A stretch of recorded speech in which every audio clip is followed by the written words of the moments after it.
அஸ்ஸலாமு அலைக்கும். ஸோ நம்ம போன கிளாஸ்ல 31வது கேள்வி வரைக்கும் பார்த்திருந்தோம். 31வது கேள்வி வரைக்கும் டிஸ்கஸ் பண்ணியிருந்தோம். அந்த அடிப்படையில் இன்றைய கிளாஸ்ல நாம அதோட தொடர்ச்சியான கேள்விகளை பார்க்க முடியும். ரைட்? ஸோ உங்களோட டியூட்ல அல்லது உங்களோட மாடல் பேப்பர்ல 32வது கேள்வி எடுக்கிறேன். 32வது கேள்வி.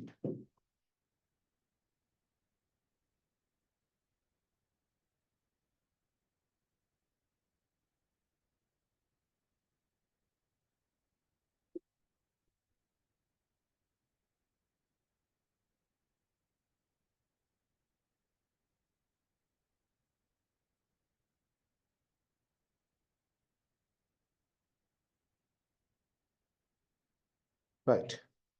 ரோ அடர்த்தி உடைய திரவத்தினால் நிரப்பப்பட்டு முற்றாக அடைக்கப்பட்ட கொள்கலன் ஒன்று இடப்பக்கமாக ஏ எனும் ஆர்முடுகளுடன் இயங்கச் செய்யப்படுகின்றது. ஏ, பி எனும் புள்ளிகளுக்கிடையிலான அமுக்க வித்தியாசம், இங்கு ஏ, பியிற்கிடையிலான வேறாக்கம் எல்லும், உயர வித்தியாசம் எச்சும் ஆகும். ஸோ என்ன கேட்குறாங்க? ஏபிங்கிற புள்ளிகளுக்கு இடையிலான அமுக்க வித்தியாசம் என்ன அப்படின்னு சொல்லித்தான் கேட்டிருக்கிறாங்க. கேள்வி முடியாத மாதிரி இருக்குது. ரைட்? ஓகே, கவனிங்க. ஒரு முற்றாக அடைக்கப்பட்ட ஒரு கொள்கலன், இதுக்குள்ள நம்ம நீரை ஃபுல்லா நிரப்பி வச்சிருக்கிறோம். ரைட்? நீரை ஃபுல்லா நிரப்பி இருக்கிறோம். ஒரு திரவத்தை ஃபுல்லா நிரப்பி இருக்கிறோம். இந்த திரவத்தின் அடர்த்தி ரோ அப்படின்னு சொல்லப்படுவது. இந்த கொள்கலன் இடப்பக்கமா இயங்குற ஆர்முடுகளோட இயங்க செய்யப்படக்குள்ள ஏபிங்கிற இந்த இரண்டு புள்ளிகளுக்கு இடையில அமுக்க வித்தியாசம் என்ன? இதான கேள்வி. ரொம்ப சிம்பிளா நம்ம இதை டீல் பண்ணலாம். எப்படின்றால், முதலாவது, இந்த திரவமானது இடப்பக்கம் ஆர்முடுகுதுண்டால் இடப்பக்கம் தொழிற்படுகின்ற அமுக்கம் பெரியதாக இருக்கணும். இடப்பக்கமாக ஆர்முடுகுதுண்டால் இடப்பக்கம் தொழிற்படுகின்ற அமுக்கம் உயர்வாக இருக்கணும். அதாவது நீங்க எல்லாருமே தியரியில படிக்கக்கூடிய ஒரு விடயம், தியரி கிளாஸ்ல நீங்க படிச்சிருக்கக்கூடிய ஹைட்ரோல தியரியில படிக்கக்கூடிய ஒரு விடயம் என்ன? ஒரு நீரை கொண்ட ஒரு பாத்திரம், உதாரணமா இடப்பக்கம் ஏ ஆர்முடுகக்குள்ள ஏங்குற ஆர்முடுகளோட இயங்க செய்யக்குள்ள இந்த பாத்திரத்துக்குள்ள இருக்கக்கூடிய ஒரு சிறிய ஒரு நீர்ப்படையை நாம கருதினால், இந்த பாத்திரத்துக்குள்ள இருக்கக்கூடிய ஒரு சிறிய நீர்ப்படையை நாம கருதுவமா இருந்தால், இந்த பாத்திரம் இடப்பக்கம் ஆர்முடுகும் போது இந்த நீர்ப்படையில இடப்பக்கமாக தொழிற்படுகின்ற விசை, இடம் நோக்கி தொழிற்படுகின்ற அமுக்கம் வலம் நோக்கி தொழிற்படுகின்ற அமுக்கத்தை விட பெரியதா இருக்கும். அதாவது இந்த பக்கம் தொழிற்படுகின்ற அமுக்கம் இந்த இடத்துல தொழிற்படுகின்ற அமுக்கத்தை விட பெருசா இருக்கும். அப்படி இந்த அமுக்கத்தை விட பெருசா இருக்கிறதாலதான் இந்த பாத்திரத்துக்குள்ள இருக்கிற ஒவ்வொரு சிறிய சிறிய திரவப்படையும் ஆர்முடுகள் அடையுது. எனவே நம்ம இந்த பாத்திரத்துக்குள்ள ஒரு சிறிய ஒரு நீர்ப்படைய திரவப்படைய கருதினால் அதனுடைய இந்த பக்கம் தொழிற்படுகின்ற அமுக்கம் இந்த அமுக்கத்தை விட பெரியதா இருக்கும். இந்த நேரத்தில் இந்த திரவப்படையில தொழிற்படுற விசைக்கு நாம F=ma சமன்பாடை இடப்பக்கமா பாவித்தால், பாருங்க, F=ma இந்த திரவப்படைக்கு நம்ம இடப்பக்கமா பாவிப்பமா இருந்தால், இந்த பக்கம் அமுக்கம் P1, இங்க அமுக்கம் P2, இதுல குறுக்குவெட்டு பரப்பு, இந்த திரவப்படையினது குறுக்குவெட்டு பரப்பை நாம ஏண்டெடுத்தால் P1 - P2 அமுக்க வித்தியாசத்தை பரப்பால பெருக்குவமா இருந்தால் விசை வரும். அப்ப P1 - P2 இன்டு இதுல குறுக்குவெட்டு பரப்பு A, இந்த திரவப்படையினது குறுக்குவெட்டு பரப்பு A என்றால் A தான் விசையை தரும். இதான் இடப்பக்கமாக தொழிற்படுகின்ற விளையுள் விசை. திணிவு M, இந்த திரவப்படையிட திணிவு. அப்ப நம்ம என்ன செய்யறோம்? ஒரு பாத்திரத்துக்குள்ள ஒரு சிறிய திரவப்படையை கற்பனை செய்யறோம். ஏன்னா பாத்திரம் இடப்பக்கம் ஆர்முடுகுதுன்றால் அந்த பாத்திரத்துக்குள்ள இருக்கக்கூடிய திரவமும் இடப்பக்கம் ஆர்முடுகுதுன்னு அர்த்தம். அந்த திரவம் இடப்பக்கம் ஆர்முடுகுதுன்றால் அந்த திரவத்தில ஒரு சிறிய படை, ஒரு சிறிய நீர்ப்படையை நீங்க கருதினாலும் அந்த நீர்ப்படையும் அதே ஆர்முடுகளோட இயங்குதுன்னு அர்த்தம். அந்த வகையில இந்த திரவப்படை அல்லது இந்த நீர்ப்படையை நாம கருதுறோம். இவரும் இயங்குற ஆர்முடுகளோட இடப்பக்கம் இயங்குறதால இந்த திரவப்படைக்கு நாம F=ma யோசிக்கிறோம். அப்ப இந்த திரவப்படையில இந்த பக்கம் P1ங்கிற அமுக்கம், இந்த பக்கம் P2ங்கிற அமுக்கம் தொழிற்படுவதென்றால் P1 - P2ங்கிறதான் விளையுளான அமுக்கம். தர இந்த திரவப்படையில குறுக்குவெட்டு பரப்பு A, இதுதான் விளையுளான விசை. திணிவை நாம் எப்படி எழுதலாம்? இந்த திரவப்படையில திணிவை நாம் எப்படி எழுதலாம்? உங்களுக்கு தெரியும், அடர்த்தி தர கனவளவு. அடர்த்திய கனவளவால பெருக்கினா திணிவு வரும் இல்லையா? அந்த வகையில திரவப்படையில நீளம் எல்லா இருந்தால் அடர்த்தி ரோவா இருக்குது, திரவப்படையில நீளம் எல்லா இருக்குது என்றால் கனவளவு என்ன வரும்? அடர்த்தி தர கனவளவு. குறுக்குவெட்டு பரப்பு ஏ, நீளம் எல், அப்ப ஏ இன்டு எல், இதான் கனவளவு. அடர்த்தி தர கனவளவு, இது திரவப்படையில திணிவை தரும் ஆர்முடுகல் ஏ, இவ்வாறு வரும். அப்ப எஃப் சமன் மே இடப்பக்கம் பாவிச்ச மாதிரி இருந்தால் இவ்வாறு சமன்பாடு வரும். இப்ப இந்த ஏயும் ஏயும் வெட்டுப்பட்டால் அமுக்க வித்தியாசம் P1 மைனஸ் P2 சமன் ரோ எல் என்று வரும். சோ ஞாபகம் வச்சுக்கொள்ள பாருங்க, ஒரு திரவப்படை கிடையாக ஆர்முடுகுதுண்டால் அந்த திரவப்படையில அமுக்க வித்தியாசத்துக்கான சமன்பாடு ரோ எல் ஏ என்பதனால தரப்படும். எப்படி? ஒரு பாத்திரம் கிடையாக ஆர்முடுகக்குள்ள அந்த பாத்திரத்தில கிடையான ஒரு குறிப்பிட்ட நீளத்துக்கிடையில அமுக்க வித்தியாசத்துக்குரிய சமன்பாடு என்ன? ரோ எல் என்று வரும். சரியான விளங்க என்னது? P1 மைனஸ் P2ங்கிறது அமுக்க வித்தியாசம், அது ரோ எல் ஏக்கு சமன். இது நீங்க ஞாபகம் வச்சுக் கொள்றது அவ்வளவு பெரிய விடயமெல்லாம் ஒன்றும் இல்லை. அதாவது என்னென்றால் அமுக்க வித்தியாசத்தை பரப்பால பெருக்கினா விச வரும். திணிவு வார இடத்துல குறுக்குவெட்டு பரப்பு தர நீளம், இது கனவளவு தரும்னா இந்த ஏயும் ஏயும் வெட்டுப்படும். வெட்டுப்பட்ட அமுக்க வித்தியாசம் என்ன? ரோ எல் என்று வரும். சரியா? அப்ப ஒரு பெரிய ஒரு மேட்டர்லாம் ஒன்றும் இல்லது. இப்ப யோசித்து பாருங்க, ஏங்கிற புள்ளிக்கும் இந்த இடத்துல ஒரு புள்ளியை நாம சீண்டு எடுப்போமே, சிங்கிற ஒரு புள்ளி எடுத்தீங்கன்றால் ஏங்கிற அமுக்கத்திலிருந்து சிங்கிற புள்ளிக்கான அமுக்கத்தை கழிச்சு வாரது இவர நீளம் எல் என்றால் அமுக்க வித்தியாசம் ரோ எல் ஏயா இருக்கு. சோ ஏங்கிற புள்ளிக்கும் சிங்கிற புள்ளிக்கும் இடையிலான அமுக்க வித்தியாசம் ரோ எல் ஏ. அதே நேரத்துல சிங்கிற புள்ளியிலிருந்து H ஆழத்தில் இருக்கிற ஒரு புள்ளி தான் பி. சோ உங்களுக்கு தெரியும், ஒரு திரவப்படை ஒரு குறிப்பிட்ட ஆழத்துல உண்டாக்குற அமுக்கத்துக்குரிய சமன்பாடு H ரோ ஜி என்று சொல்லுவோம் இல்லையா? அப்ப யோசித்து பாருங்க, பியில் இருக்கிற அமுக்கம் என்ன அப்படின்னு கேட்டால், பியில் இருக்கிற அமுக்கம் என்னன்னு கேட்டால் சியில் இருக்கிற அமுக்கம், இந்த இடத்துல ஒரு அமுக்கம் இருக்கு தானே, அதாவது பிசின்னு எடுத்திருக்கிறோம். ஏக்கும் சிக்கு இடையிலான அமுக்க வித்தியாசம் ரோ எல் ஏ. இந்த ஐடியாவை நம்ம இங்க பயன்படுத்துறோம். இப்ப சியில் இருக்கிற அமுக்கம் உங்களுக்கு தெரியும் என்றால் சியில் இருக்கிற அமுக்கத்தோட இந்த அமுக்கத்தோட எவ்வளவு ஆழம் இது? H ஆழம்டால் இந்த H ஆழத்தால உண்டாக்கப்படுகின்ற அமுக்கத்தை கூட்டி வாரதுதான் பியில் இருக்கிற அமுக்கம். சோ பியில் இருக்கிற அமுக்கம் PC plus H rho G. விளங்குதா? அப்ப பியில் இருக்கிற அமுக்கம் என்ன? இங்க இருக்கிற அமுக்கத்தோட H ஆழத்தால் உண்டாக்கப்படுற அமுக்கத்தை கூட்டி வாரது. அப்ப PC plus H rho G தான் பியில் இருக்கிற அமுக்கம். இப்ப யோசித்து பாருங்க, PA மைனஸ் பிசி தானே ரோ எல் ஏ. இப்ப நம்ம பிசி வார இடத்துல பிரதிட்டு யோசித்து பாருங்க, PA minus PC rho L ஏன்னு தெரியும். பிசி சமன் என்னன்னு வரும்? இந்த H ரோ ஜி அங்கால போனா PA மைனஸ் பிசி வார இடத்துல PB plus H rho G வரும். இதுதான் ரோ எல் என்று வரும். விளைவு என்ன செஞ்சது? அதாவது பிசி சமன் இது PB, H ரோ ஜி அங்கால போனா என்ன வரும்? மைனஸ் H ரோ ஜி வரும்.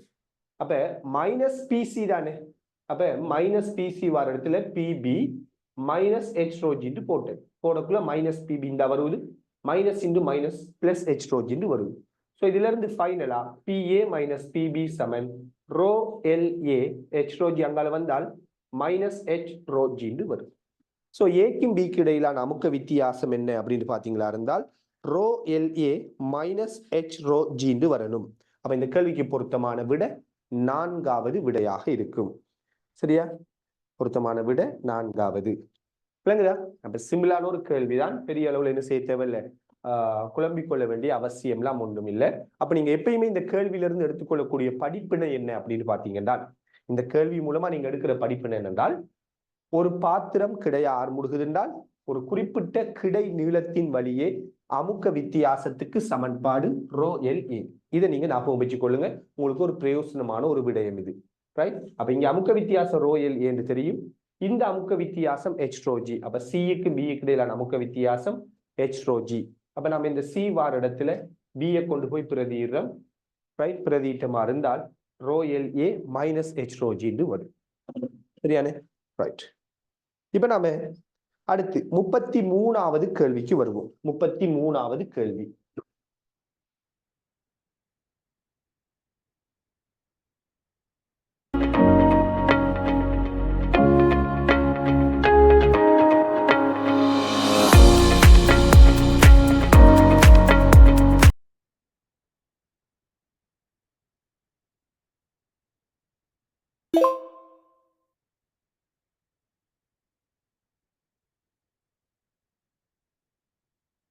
ரைட், 33.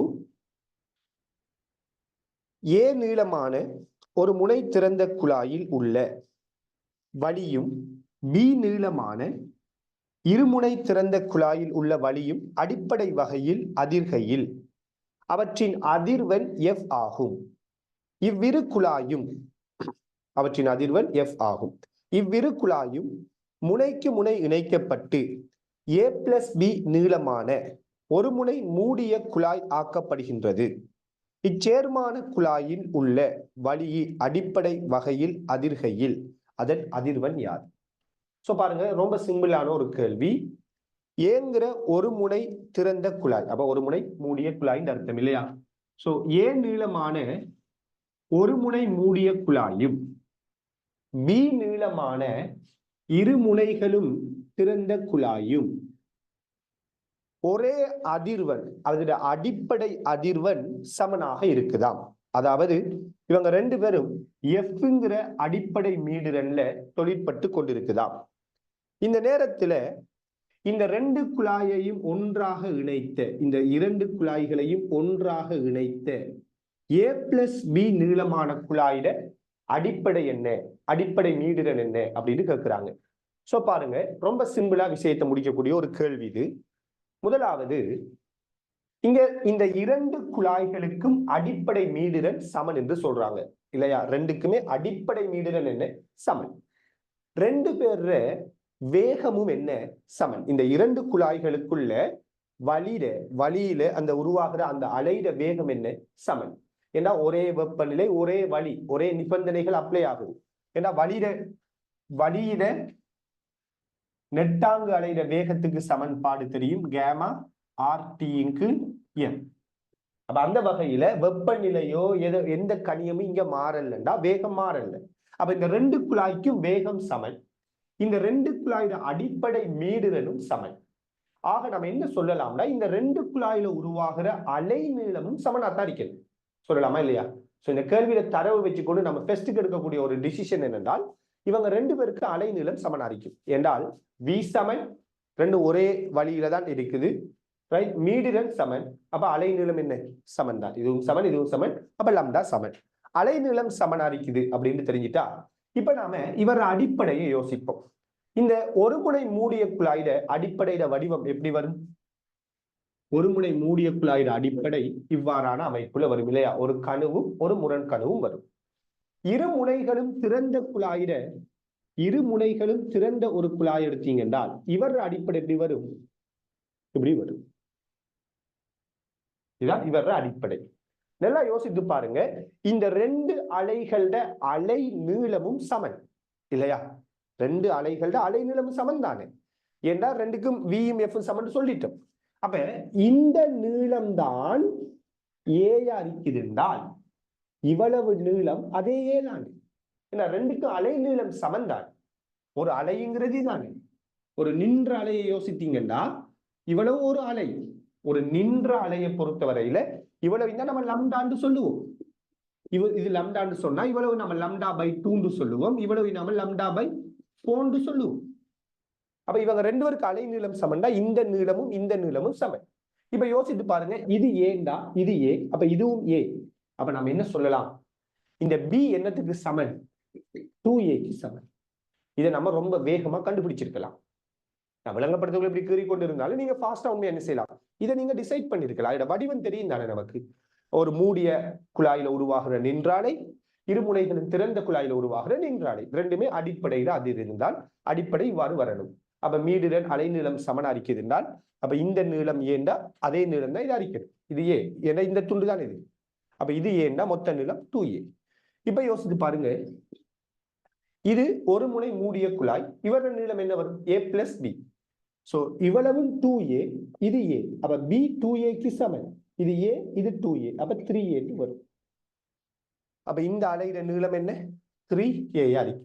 இது ஒரு முனை மூடிய குழாய்வா? யோசிச்சு பாருங்க. இது ஒரு முனை மூடிய குழாய். ஒரு முனை மூடிய குழாயில அடிப்படை உருவாகும். அப்ப இங்க அடிப்படை எப்படி வரப்போகுது? இவ்வாறான வடிவத்துல வரும். இப்ப இது a, இது 3a. இது விளையாட்டு தானே? இது ஏண்டா இது 3a. இப்ப யோசித்து பாருங்க, இவர அலை நீளத்தோட ஒப்பிடக்குள்ள இந்த குழாயில உருவாகின அலை நீளம் எப்படிப்பட்டது? 3 மடங்கு பெரியது இல்லையா? இதே நீளம் a, இங்க 3a நீளமா இருக்குது. இதே மாதிரி ஒரு அலைதான் இங்கேயும் உருவாகுது. ஆனா அலை நீளம் பெருசா அடிக்குது.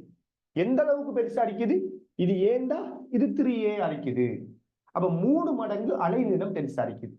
அலை நீளம் 3 மடங்கு பெருசா அடிக்குதுன்றால், அலை நீளம் 3 மடங்கு பெருசா அடிக்குதுன்றால் மீடிரன் 3 மடங்கு சிறிதா அடிக்கணும். ஏன்? v7f லம்டாவின் படி v மாற போறது இல்லை. ஆனால் இப்ப இவர் அலை நீளத்தை விட இந்த குழாயில அலை நீளம் 3 மடங்கு பெரியது. அப்ப மீடிரன் 3 மடங்கு சிறியதா அடிக்கணும். அப்ப இது f, இது f/3. விளங்குதா? இங்க நீங்க என்ன செய்ய வேண்டிய அவசியம் இல்லைன்னா சமன்பாடுகளை எழுதி செய்யணும்னு அவசியம் இல்லை. சில பேர் இப்படி யோசிக்கலாம், f7 1/2l, அதாவது அடிப்படைக்கான சமன்பாடு. இங்க 1/4l v, இங்க f7 1/2l v, இப்படிலாம் எழுதுவாங்க. அப்படியெல்லாம் எழுத தேவையில்லை. உங்களால வந்துகிட்டு இந்த அலைகளோட வடிவத்தை சரியா கற்பனைக்குள்ள கொண்டு வர முடியுமா இருந்தால் நீங்க இந்த படம் கூட கீற தேவையில்லை, மனதால இந்த கேள்வியை செஞ்சிருக்கலாம். ரைட்? ஸோ நல்லா இந்த படங்கள் எல்லாம் உங்களோட கற்பனைக்குள்ள, உங்களோட கண்ணுக்குள்ள நீங்க கிரியேட் பண்ண முடியுமா இருந்தால் இந்த கேள்வியை நீங்க மனதாலேயே செஞ்சிருக்கலாமா இல்லையா? இது ரெண்டும் ஒரே மீடுங்கிறத வச்சு நீங்க ஃபர்ஸ்ட்டுக்கு இந்த ரெண்டுக்குமான நீளங்களோட தொடர்பை கண்டுபிடிச்சிருப்பீங்க. அந்த நீளங்களோட தொடர்பு தெரிஞ்சா இந்த குழாயிட நீளம் 3a நீங்க கண்டுபிடிச்சிருப்பீங்க. 3a தெரிஞ்சா a நீளத்திலையும் 3a நீளத்திலையும் அடிப்படையில தான் அதிர போகுதுண்டா, இது f இருந்தா இதை விட இது 3 மடங்கு அலை நீளத்தை கொண்டது.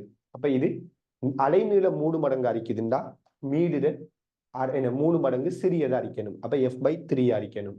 சரியான? ரைட். அப்ப அந்த கேள்விக்கு பொருத்தமான விட 4வது விட வரும். பொருத்தமான விட 4வது. ஆல்ரெடி நம்ம 34வது கேள்வி செய்திருக்கிறோம். ரைட்? 34வது கேள்வி செய்துட்டோம். அப்ப 35வது கேள்விக்கு வாங்க. 35வது கேள்வி.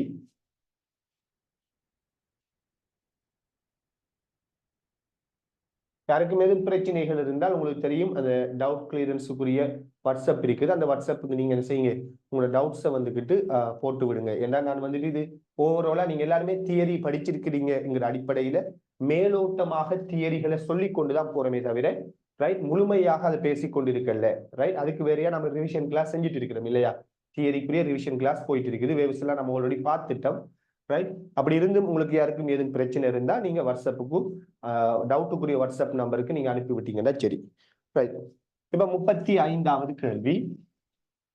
34 ஆல்ரெடி போன கிளாஸ் பார்த்திருந்தோம். 35.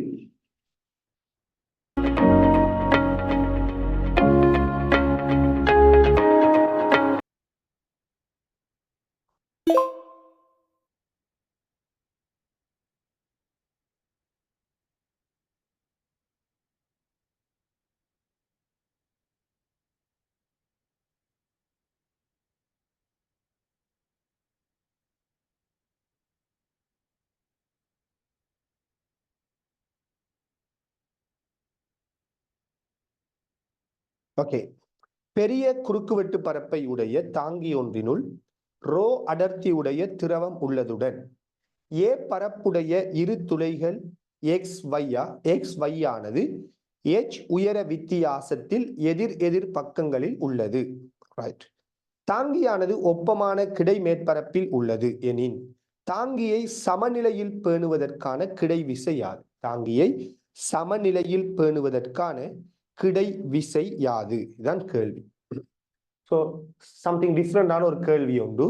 ஏன்னா இந்த மாதிரி ஒரு கேள்வியை நீங்க நேரடியாக MCQல பார்க்க முடியாது, இது வரைக்கும் வரல. ரைட்? என்ன அப்படின்னு பாத்தீங்கன்னா, முதலாவது ஒரு ஒப்பமான மேற்பரப்புல ஒரு நீர் தாங்கியோட வச்சிருக்கிறாங்க. இந்த நீர் தாங்கியில இரண்டு பக்கமும் எதிரெதிர் பக்கங்கள்ல இரண்டு துளைகள் இருக்குது. ஏ குறுக்குவெட்டு பரப்புடைய இரண்டு துளைகள் இருக்குது. இப்ப கேள்வி என்ன அப்படின்னு பாத்தீங்கன்னா, இந்த மாதிரி இரண்டு துளைகள் இங்க இருக்கக்குள்ள இதனூடாக நீர் வெளியேறுதுதான் இந்த பாத்திரத்தை நிலையாக வைத்திருப்பதற்கு வழங்க வேண்டிய கிடை விசை என்ன? இதான் கேள்வி இல்லையா? நிலையாக வைத்திருப்பதற்கு வழங்க வேண்டிய கிடை விசை என்னங்கிறது கேள்வி. சோ கவனிங்க, ரொம்ப சிம்பிளா நம்ம இதை யோசிக்கணும். முதல், ஏன் கிடை விசையை வழங்கணும்? பாத்திரம் ஏன் அசையணும்? இப்படியான கேள்வி நமக்குள்ள உருவாகும். இது அசையாம வச்சிருக்கிறதுக்கு நீங்க வழங்க வேண்டிய கிடை விசை என்னங்கிறது கேள்விண்டா, ஏன் முதலாவது அசையணும்? இதான் நம்ம கேட்க வேண்டிய கேள்வி. அப்ப இந்த பாத்திரத்துக்குள்ள துளை இருக்கிறதால இந்த பாத்திரம் ஏன் அசையுது? இதை நம்ம புரிஞ்சு கொள்வோம். பாருங்க, இப்ப நீங்க ஒரு நீரை கொண்ட ஒரு பாத்திரத்தை இவ்வாறு வச்சிருக்கிறீங்கன்னா, நீரை கொண்ட ஒரு பாத்திரம் இருக்குது, ஒரு பெரிய குறுக்குவெட்டு பரப்பை கொண்ட ஒரு பாத்திரம். இந்த குறுக்குவெட்டு பரப்பு நல்ல பெரிய பாத்திரம். இந்த பாத்திரத்துல ஒரு H உயரத்துல, ஒரு H ஆழத்துல ஒரு துளை ஒன்று இருந்தால், இந்த துளையினூடாக நீர் ஒரு குறிப்பிட்ட வேகத்துல வெளியேறும். அந்த வேகத்துக்கு சமன்பாடு உங்க எல்லாருக்கும் தெரிஞ்சிருக்கும் இல்லையா? சமன்பாடு தெரியலாட்டி கட்டாயம் தெரிஞ்சு கொள்ளுங்க. ஒரு H ஆழத்துல நீர் உயரம் H வச்சுக்கொள்ளுங்களேன்.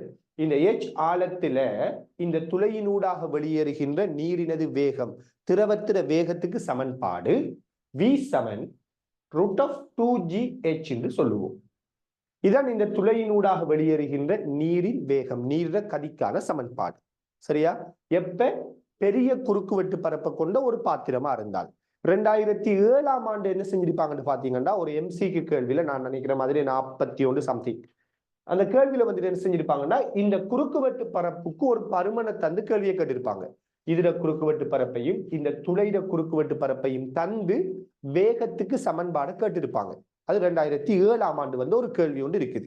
சோ பொதுவா இந்த குறுக்குவெட்டு பரப்பை நாம பெரிதாக எடுத்தோம்டா, பெரிய பாத்திரம் எடுத்தா, பெரிய குறுக்குவெட்டு பரப்பை எடுத்தால், இந்த துளையிட குறுக்குவெட்டு பரப்போட ஒப்பிடக்குள்ள இது பெரிய குறுக்குவெட்டு பரப்பா இருந்தால், இந்த துளையினூடாக வெளியேறுகின்ற நீரின் கதிக்கு சமன்பாடு V √2gh. சரியான?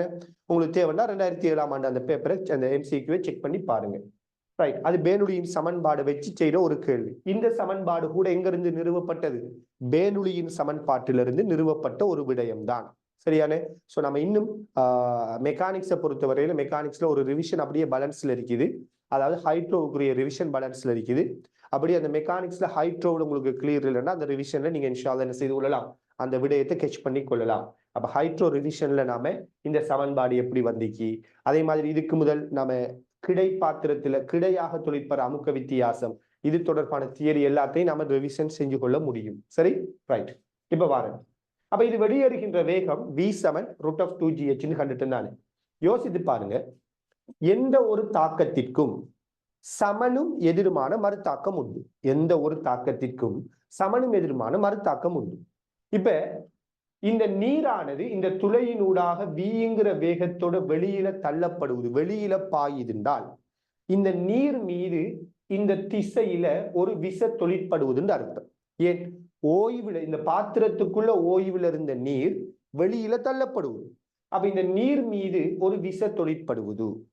அப்ப இந்த நீர் மீது வலப்பக்கமாக F ஒரு விசை தொழிற்பட்டால், அதுக்கு சமனும் எதிருமான விசை இந்த நீரை கொண்ட பாத்திரத்தின் மீது இடப்பக்கமாக தொழிற்படும். இதான ராக்கெட்டோட இயக்கமும். ராக்கெட்டோட இயக்கமும் இதே கான்செப்ட் தானே. ஒரு ஹெலிகாப்டர் பறக்கிறதும் இதே கான்செப்ட் தானே. ராக்கெட் வந்துகிட்டு எரிபொருள் தகனம் அடைந்து வழியை கீழ் நோக்கி தள்ளும், வழி ராக்கெட்டை மேல் நோக்கி தள்ளும். அப்படித்தானே? அப்ப பாத்தீங்கன்னா அதே இது நியூட்டன் 3ஆம் விதிக்குரிய கான்செப்ட். அப்ப இங்க இருக்கிற நீர்த்தாரை, இந்த நீரை, இந்த பாத்திரத்துக்குள்ள இருக்கிற நீர் V வேகத்தோட வெளியில பாயிருந்தால், இந்த நீர் மீது வலப்பக்கமாக ஒரு Fங்கிற விசை தொழிற்படுவது. ஆக அதுக்கு சமனும் எதிருமான விசை இந்த நீரை கொண்ட பாத்திரத்துக்கு இடப்பக்கமா தொழிற்படும். சோ இந்த நீரை கொண்ட பாத்திரத்துக்கு இடப்பக்கமாக ஒரு விசை தொழிற்படுறதால இந்த நீரை கொண்ட பாத்திரம் இடப்பக்கமாக இயங்க முற்படும். விளங்குதா? இதான் இதுக்குரிய ஐடியா. அந்த ஐடியாவை பேஸ் பண்ணி தான் இங்க கேள்வியை கேட்டிருக்கிறாங்க. அதாவது இங்க ரெண்டு துளையை வச்சு இன்னும் கேள்வியை வந்துட்டு இன்னும் சிக்கலாக மாத்தி இருக்கிறாங்க. அப்ப பாத்தீங்கன்னா, இந்த துளையினூடாக நீர் வெளியேறும். சரியா? இந்த துளையினூடாகவும் நீர் என்ன செய்ய போகுது? வெளியேற போகும். இது என்ன விடயம் என்றால், இந்த துளையினூடாக நீர் வெளியேறுதென்றால் இந்த நீர் மீது வலப்பக்கம் விச தொழிற்படும். அப்ப அதை சமப்படுத்த நீரால இந்த துளைக்கு இடப்பக்கம் ஒரு விச வழங்கப்படும். இதே மாதிரி இங்க இருக்கிற நீர், இந்த துளையினூடாக நீர் இந்த பக்கம் வெளியேற்றப்படும். அப்ப இதுக்குள்ள இருந்து நீர் இடப்பக்கம் தள்ளப்படுவதென்றால் இந்த நீர் பாத்திரத்தை வலப்பக்கம் தள்ளும். அப்ப இப்படி ஒரு விசை வழங்கப்படும். அப்ப இந்த துளையில தொழிற்படுகிற இந்த துளையிலிருந்து நீர் வெளியேறக்குள்ள இந்த நீரால பாத்திரத்துக்கு வழங்கப்படுற விசையை நான் F1 என்றும், இந்த துளையிலிருந்து நீர் வெளியேறக்குள்ள இந்த நீரால இந்த பாத்திரத்துக்கு வழங்கப்படுற விசையை நான் F2 எடுக்கிறேன். சோ மொத்தத்துல இந்த F1 F2ங்கிற இந்த ரெண்டு விசைகள் எடுத்தீங்கன்றால் இந்த F1 F2ல F1ங்கிற விசை F2வை விட பெரியதாக இருக்கும். ஏன் பெரியதா இருக்கும்? ஏனென்றால் உங்களுக்கு தெரியும், ஒரு துளையினூடாக வெளியேறுகின்ற நீரினது வேகம் அதுல ஆழத்துல தங்கி இருக்கும். ஆழம் பெரிசா இருந்தால், துளை நெல்ல ஆழத்தில் இருந்தால் வெளியேறுகின்ற நீர் வேகமும் பெரியதாக வரும். துளை ஆழம் குறைவா இருந்தால், சிறிய ஆழத்தில் இருந்தால் வெளியேற நீர் வேகம் சிறியதாக இருக்கும். அப்ப இது நெல்ல ஆழத்துல தான் இருக்குது இதோட கம்பேர் பண்ணக்குள்ள. அப்ப இதுக்குள்ளால நீர் நெல்ல வேகமா வெளியேறும். அப்ப இங்க தொழிற்படுற விச பெரிசா இருக்கும், இதுக்குள்ளால வெளியேற நீர் சிறியதா இருக்கும், சிறிய வேகமா இருக்கும். அப்ப இதுல தொழிற்படுற விசை சிறியதா இருக்கும். அப்ப F1ங்கிற விசை F2வை விட பெரியது. சரி, இப்ப விசையை கண்டுட்டோம். இப்ப இந்த பாத்திரத்துல விளையுலா தொழிற்படுற விசை என்ன? இடப்பக்கம் F1, வலப்பக்கம் F2. அப்ப இந்த பாத்திரத்தின் மீது விளையுலா தொழிற்படுற விசை F1 மைனஸ் F2. அப்ப நாம இந்த பாத்திரத்தை ஓய்வுல வச்சிருக்கணும்னா எப்படி விசையை கொடுக்கணும்? இந்த நீர் வெளியேறத்தால உருவாகிற விசை இந்த பக்கம் F1 F2 F1 minus F2 இருக்குதுன்றால் இந்த பாத்திரத்தை நம்ம நிலையா வச்சிருக்கணும்னா நாம வழங்க வேண்டிய விசை F1 மைனஸ் F2க்கு சமனாகவும் எதிராகவும் இருக்கட்டும். அப்ப இந்த பாத்திரத்தை ஓய்வுல வச்சிருப்பதற்கு நாம வழங்க வேண்டிய விசை என்ன? F1 மைனஸ் F2 வலப்பக்கமா இருக்கணும். சரியான? இந்த விசையோட பருமன் என்ன? இதான் கேள்வி. சோ கவனிங்க. அப்ப முதலாவது நாம என்ன சொல்லி இருக்கிறோம்னா, எப்படி இங்க விசை உருவாகும்? இதுவரைக்கும் நான் இதைத்தான் பேசி இருக்கிறேன். நீர் இந்த பாத்திரத்துக்கு உண்மையா எப்படி விசை உருவாகுது? இப்போ விளையாட்டு முதலாவது பாயிண்ட். கொஞ்சம் டீப்பான ஒரு கேள்விதானா? கொஞ்சம் டீப்பான கேள்வி. டீப்பான கேள்விகளை விளங்கப்படுத்த போனா சில பேர் அவுட். என்ன கட்டாயம் நீங்க என்ன செய்யணும்னா பொறுமையா இருந்து அதை விளங்கிக் கொள்ள முற்படுங்க. ஏண்டா அப்படியான கேள்விகள்ல தான் நம்ம நிறைய விடயங்களை கற்றுக்கொள்ளலாம். அப்படியெல்லாம் டீப்பான கேள்விகள்ல நம்ம செய்யாம பிசிக்ஸ்ல வந்துட்டு ஒரு நல்ல ரிசல்ட்ஸை நம்ம எதிர்பார்க்கவே முடியாது. ரைட்? அப்ப கட்டாயம் நல்ல டீப்பான கேள்விகள்லாம் நம்ம செஞ்சு பழகணும். அப்ப இந்த நீர்த்தார பாயக்குள்ள இவரால் வழங்கப்படுற விசை F1, இந்த பக்கம் நீர்த்தார பாயக்குள்ள இவரால் வழங்கப்படுற விசை F2. அப்ப F1 மைனஸ் F2 தான் விளையுலா இடப்பக்கம் தொழிற்படுற விசை. அந்த வகையில இந்த பாத்திரத்தை ஓய்வுல வச்சிருக்கணும்னா நாம என்ன செய்யணும்? வலப்பக்கம் F1 மைனஸ் F2 வழங்கணும். சரி, இந்த விசைக்கு எப்படி சமன்பாடு உருவாக்குற? அடுத்த கேள்வி நல்லா யோசித்து பாருங்க. நீங்க மெக்கானிக்ஸ்ல கனத்தாக்கு அப்படின்னு ஒரு பகுதி படிச்சிருப்பீங்க. நம்ம இதுவரைக்கும் ஹைட்ரோவை பத்தி பேசிட்டு இருந்தோம். இப்ப மெக்கானிக்ஸ்ல அடுத்த ஒரு தியரியை பேசுறோம். கனத்தாக்கு அப்படின்னு ஒரு தியரி படிச்சிருப்பீங்க. அதாவது ஒரு குழாய்க்குள்ளால ஏ குறுக்கு வெட்டு பரப்புடைய ஒரு குழாய்னு வச்சுக்கொள்ளுங்களேன். இந்த குழாய்க்குள்ளால நீரானது வீங்கிற வேகத்துல வரும். இப்படி ஒரு குழாயினூடாக வெளியேறுகின்ற நீர்த்தாரை வீங்கிற வேகத்துல வந்து ஒரு சுவர்ல மோதுது. இப்படி ஏ குறுக்கு வெட்டு பரப்புடைய ஒரு நீர்த்தாரை வீங்கிற வேகத்துல வந்து சுவர்ல மோதி ஓய்வுக்கு வருவது. இந்த நேரத்துல இந்த நீர்த்தாரையால சுவர் மீது உண்டாக்கப்பட்ட விசைக்கு சமன்பாடு உங்களுக்கு தெரிஞ்சிருக்கு. என்ன சமன்பாடு வரும்?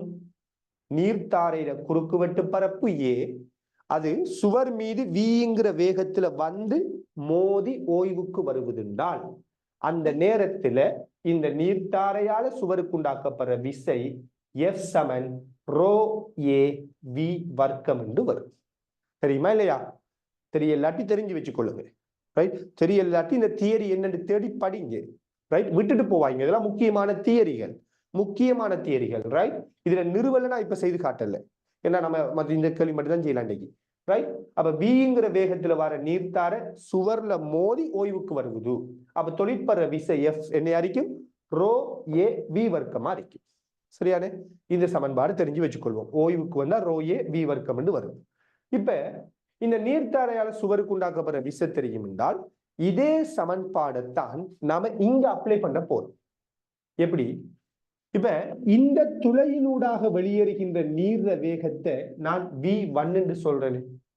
அப்ப எல்லாம் யோசித்து பாருங்க, விங்கிற வேகத்துல வந்த நீர்த்தாரை ஓய்வுக்கு வாரத்துக்கு தொழிற்பட்ட விசை ரோ ஏ வி வர்க்கம் என்றால் ஓய்வில் இருக்கிற நீர்த்தாரை V1ங்கிற வேகத்துல வெளியேறுதுண்டா அதுக்கு தொழிற்படுற விசையும் என்னையாதான் இருக்கணும்?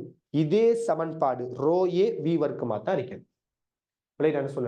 என்ன சொல்றேன்? அதாவது விங்கிற வேகத்துல வார ஒரு ஆளை நீங்க ஒரு குறிப்பிட்ட கணத்துல ஓய்வுக்கு கொண்டு வரீங்க.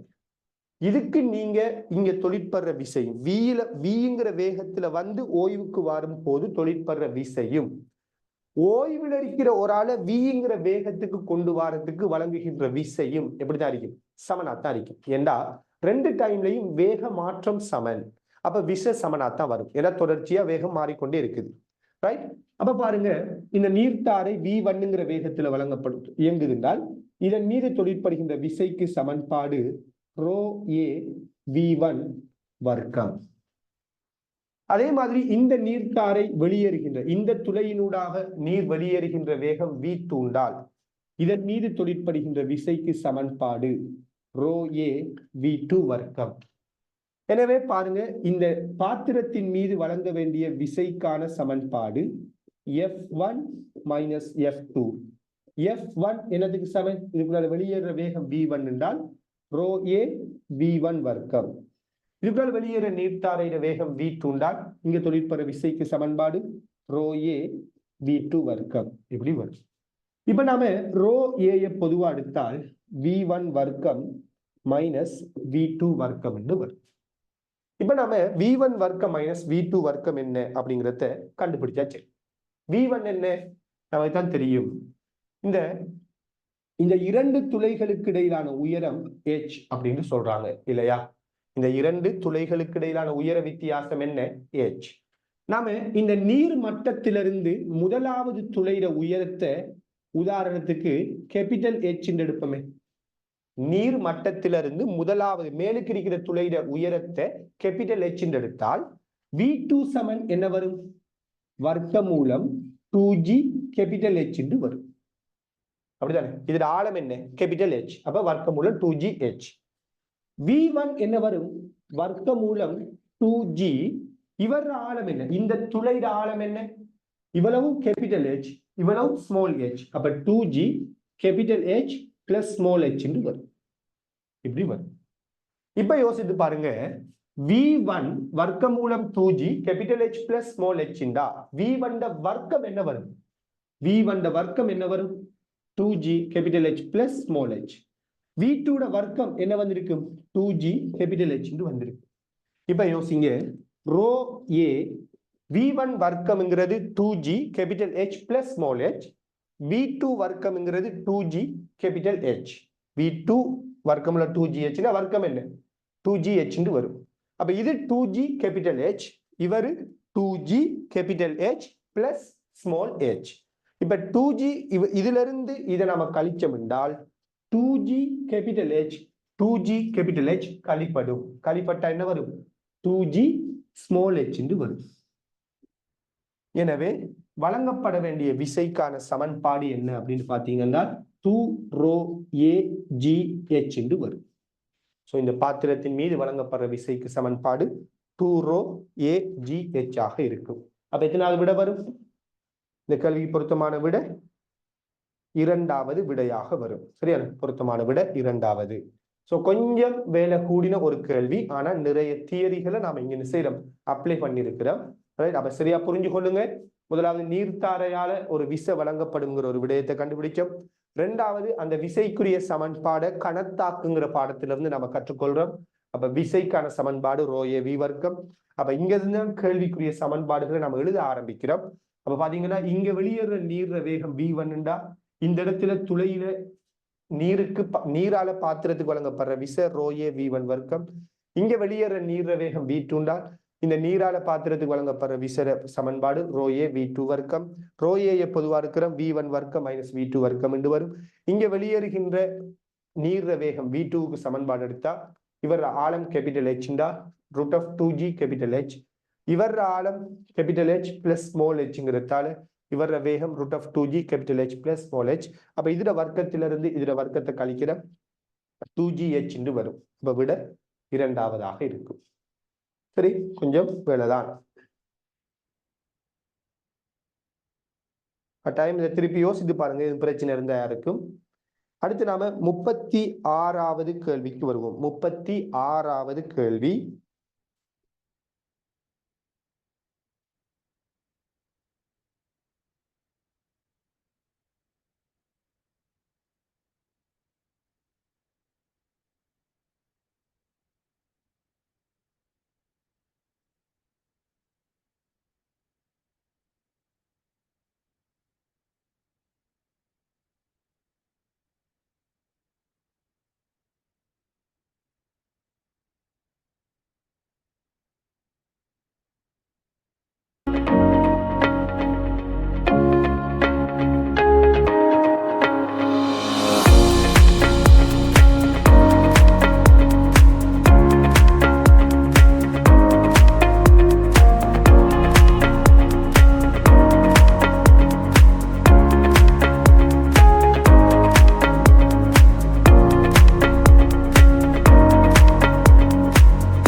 இலேசான 12 மீட்டர் பெர் செகண்ட் மாறா வேகத்துடன் கிடையாக இயங்கும் ஓர் துணிக்கையானது 10 மீட்டர் பெர் செகண்ட் வேகத்துடன் அதே திசையில் இயங்கும் ஓர் பாரமான குற்றியுடன் மீளியல் முறையாக மோதுகின்றது. மோதுகையின் பின்னரான துணிக்கையின் வேகம் என்ன? ஓகே, கவனிங்க. ஒரு இலேசான துணிக்கை, அப்ப அதுல திணிவை புறக்கணிக்கலாம்ங்கிற அளவுக்கு ஒரு சிறிய ஒரு துணிக்கை ஒன்று 12 மீட்டர் பெர் செகண்ட் வேகத்துல போய் ஒரு பாரமான ஒரு குற்றி அது 10 மீட்டர் பெர் செகண்ட் வேகத்துல இயங்கிக் கொண்டிருக்குது. இந்த 10 மீட்டர் பெர் செகண்ட் வேகத்துல இயங்குற ஒரு பாரமான ஒரு குற்றியில ஒரு இலேசான ஒரு துணிக்க போய் மீளியல் முறையாக மோதுதான். மோதினத்துக்கு பிறகு இந்த துணிக்கையில வேகம் என்ன? இதான் கேள்வி. கவனிங்க, இங்க மீளியல் முறையாக மோதுது அப்படின்ற ஒரு விடயம் சொல்லப்பட்டிருக்குது. ரெண்டாவது, ஒரு இலேசான துணிக்கை ஒரு பாரமான குற்றியில மோதுதுன்னு சொல்லப்பட்டிருக்குது. இந்த விடயத்தை நாம எப்படி யோசிக்கலாம் அல்லது எப்படி அணுகலாம் அப்படின்னு பாத்தீங்கன்னா, இப்ப நீங்க உங்களுக்கு தெரியும், ஒரு சுவர்ல ஒரு துணிக்கை வந்து மோதுற மாதிரி. சுவர் ஒரு பெரிய திணிவு, சரியான ஒரு பந்து சுவர்ற திணிவோட ஒப்பிடக்குள்ள தரையிட திணிவோட ஒப்பிடக்குள்ள ஒரு சிறிய திணிவு. அப்ப இந்த சுவர்ல நாம ஒரு பந்தை எறிகிறோம். விங்கிற வேகத்துல இந்த பந்து இந்த சுவர்ல மோதுன்னு எடுப்போம். சரியா? இந்த சுவர்ல பந்து விங்கிற வேகத்துல போய் மோதுது.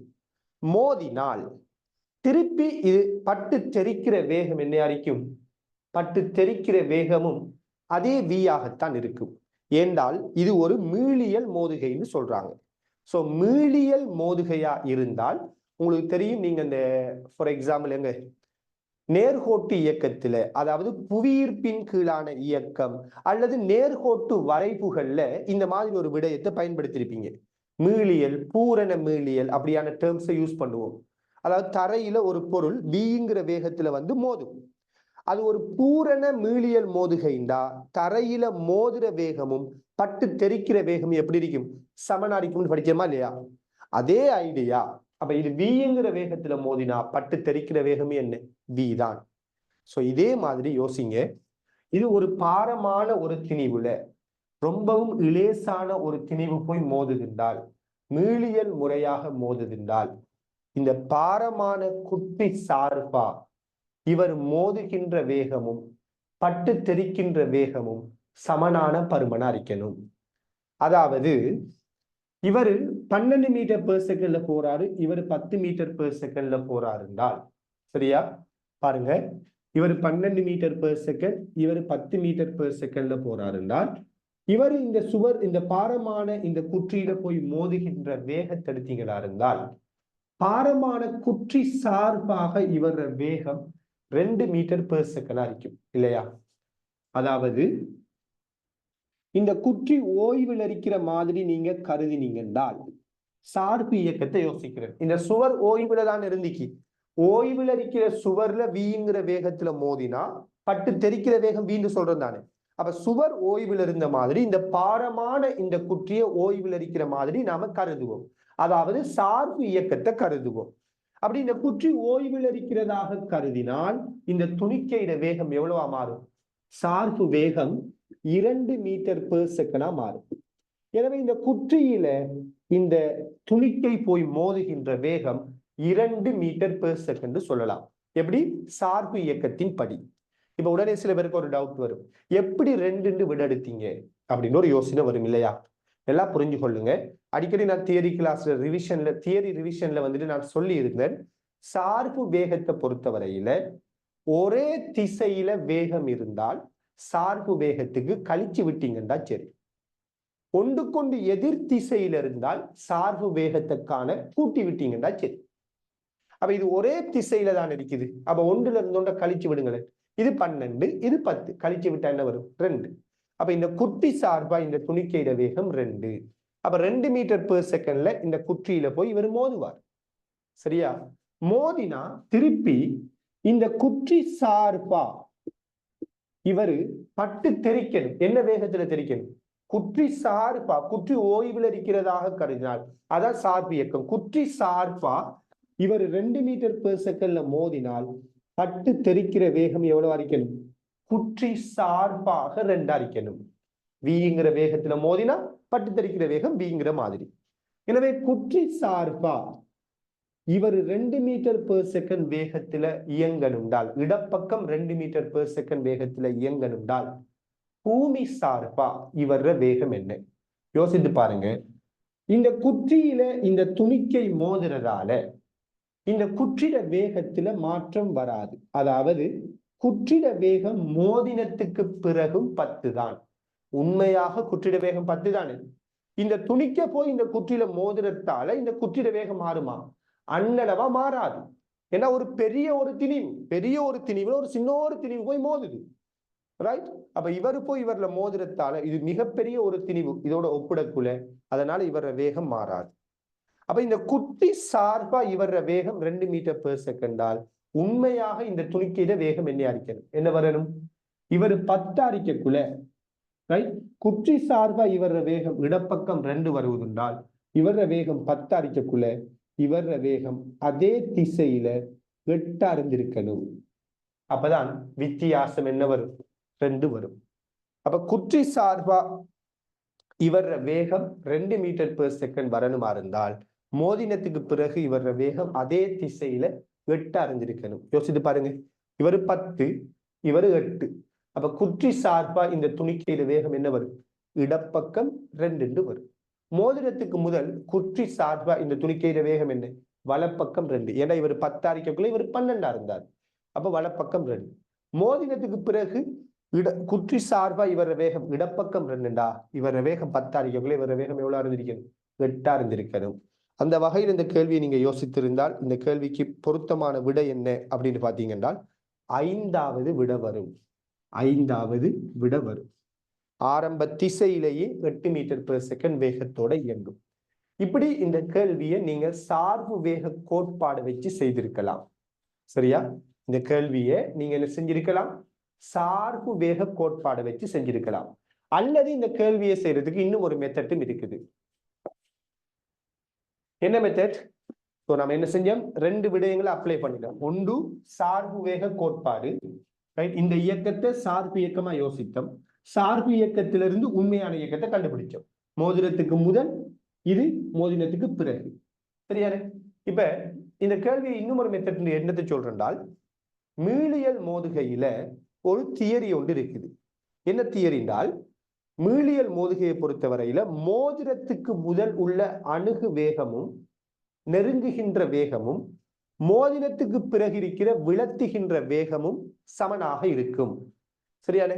அப்படி ஒரு தியரி ஒன்று இருக்குதா இல்லையா? அதாவது மீளியல் மோதுகையை பொறுத்தவரையில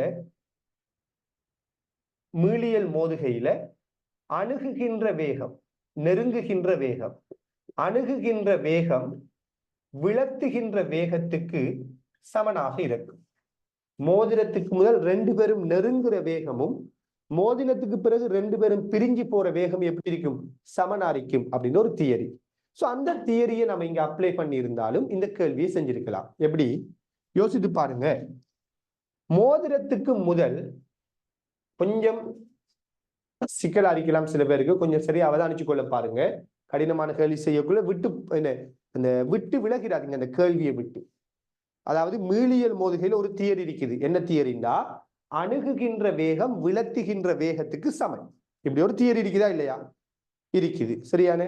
இந்த தியரியை வச்சு ஒரு 2019 தான் நினைக்கிறேன் சம்திங். அதாவது 4 திணிவுகள் வரும். ஒவ்வொன்று எம் திணிவு, கடைசியா ஒரு திணிவு 2m திணிவு நினைக்கிறேன். இந்த திணிவு விங்கிற வேகத்துல வருவாரு. இவர்ல மோதி கடைசியா எப்படி வெளியேறும் ஒரு கேள்வி இருக்கும். சோ இந்த கேள்வி எல்லாம் நீங்க ஈஸியா கண்டுபிடிக்கிறதுக்கான வழி என்னன்னா, அணுகுகின்ற வேகம் விளத்துகின்ற வேகத்துக்கு என்ன சமனுங்கிற ஐடியா, இதை பயன்படுத்தி அந்த கேள்வியை செஞ்சிருக்கலாம். ரைட்? அப்ப அதே தியரியை தான் நான் இங்க ரீகால் பண்றேன். அப்ப இது ஒரு மீளியல் மோதுகைண்டா, மோதிரத்துக்கு முதல் ஒன்றே ஒன்று நெருங்குற வேகமும் மோதிரத்துக்கு பிறகு ஒன்றே ஒன்று விளத்தி இயங்குகின்ற வேகமும் சமனாரிக்கும். அப்ப அந்த வகையில இவர வேகம் 10, மோதிரத்துக்கு முதல் இவர வேகம் 12. அப்ப அணுகிற வேகம் என்னன்னு கேட்டா, ரைட், இவர் 10 இவர் 12டா ஒன்றே ஒன்று நெருங்குற வேகம் என்ன, இவர் 10ல போவக்குள்ள இவர் 12ல போறாரு. அப்ப நெருங்குற வேகம் என்னன்னு கேட்டா 12ல இருந்து 10 கழிக்கணும். அது பிறகு விளத்துற வேகம் என்னன்னு கேட்கிறாங்க. மோதினத்துக்கு பிறகு விளத்துகின்ற வேகத்துக்கு சமன். மோதினத்துக்கு பிறகு இவர வேகம் 10 தான். மோதினத்துக்கு பிறகு இந்த துணிக்கைற வேகம் என்னன்னு தெரியாது. அந்த வேகத்தை நம்ம v எடுப்போமே, எடுத்தால் மோதினத்துக்கு பிறகு விளத்துகின்ற வேகம் என்னன்னு கேட்டால், ரைட், இது 10 இது v என்றால், ரைட், மோதினத்துக்கு பிறகு விளத்துகின்ற வேகம்னா இதுல இருந்து இதை நாம என்ன செய்யணும், கழிக்கணும். ஏன்னா மோதினத்துக்கு பிறகு துணிக்கையிலிருந்து இது விளத்தி போகும். அப்ப இந்த வேகத்திலிருந்து இந்த வேகத்தை கழிக்க வேண்டி வரும். அப்ப 10ல இருந்து v கழிப்போம். இப்படிதான் அந்த கேள்வியை செய்யறேன். அப்ப 12 - 10 அணுகுகின்ற வேகம், விளத்துகின்ற வேகம் 10 - v இப்படி வரும். எனவே இதுல இருந்து v சமன், இந்த -v இங்கால வந்தா v சமன், இந்த 2 இங்கால வந்தா 8 வரும். சோ அணுகுகின்ற வேகம் விளத்துகின்ற வேகத்துக்கு சமன்ங்கிறத வச்சும் இந்த கேள்வியை நாம செய்திருக்க முடியும். அடுத்து 37வது கேள்வி. 37வது கேள்வி.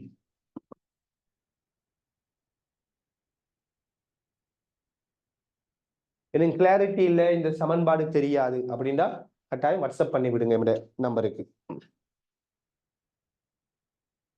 37வது கேள்வி. நான் என்ன சொல்ல வரேன், இதை ஏன்னா அடிக்கடி சொல்றேன், நீங்க உங்களுக்கு ஒரு தியரி தெளிவில்லைன்னா நீங்க ஏன் வாட்ஸ்அப் பண்ணி விடுங்க, அதை கிளியர் பண்ணி கொள்ளுங்க. ஏன்னு சொல்றேன்டா, நீங்க அப்படி விட்டுட்டு போற, உங்களுக்கு கிளியர் இல்லைன்னு நீங்க விட்டுட்டு போற விடயங்கள் எல்லாம் சேர்ந்துதான் உங்களுக்கு பிசிக்ஸை கஷ்டமா மாத்தும். அதாவது அந்த தியரி தெளிவில்லைன்னா ஒன்று நீங்க கேள்வியை செய்ய மாட்டீங்க, அல்லது கேள்வியை லோங்கா செய்வீங்க, பெருசா செய்வீங்க. ரெண்டு நிகழ்வுல ஒரு நிகழ்வு தான் நடக்கும்.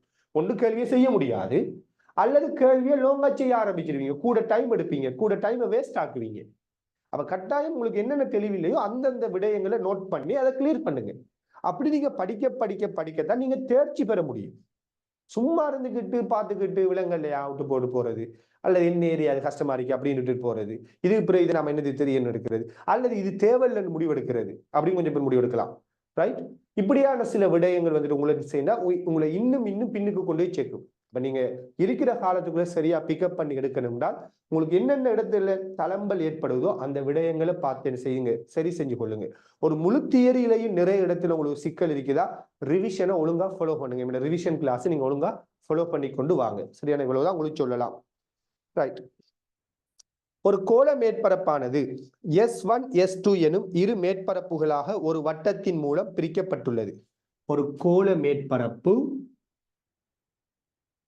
ரைட் S1 S2ங்கிற இரு மேற்பரப்புகளாக ஒரு வட்டத்தின் மூலம் பிரிக்கப்பட்டுள்ளது.